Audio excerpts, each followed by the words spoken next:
Yeah, hello friends. You might have came across this problem where anything if you're trying to do, you're unable to do because of this research pane. So today let us see how to permanently disable this research pane. So once you have your Excel, so you can press Alt F11. So you will see this window coming up.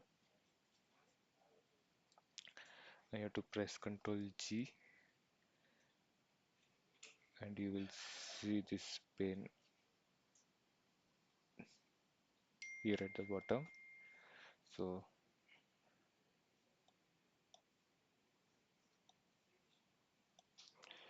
I will paste this link in the description. So you have to copy this link application.commandBars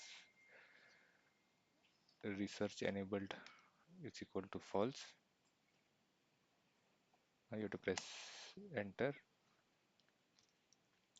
Now you can see that the research window is gone. Now press Alt F4 to close this Visual Basic editor. Now the research pane is gone, disabled permanently. Thank you for watching.